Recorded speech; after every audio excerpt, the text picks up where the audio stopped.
ده شيء أكيد. ذكريات الليلة دي حضرة مش ممكن تغيب.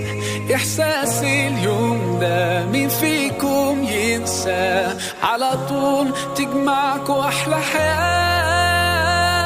أجمل فرحة في حياة كل ليلة، حلوين والله ما شاء الله. يا سلام يا سلام، ما تباركوا يا الله.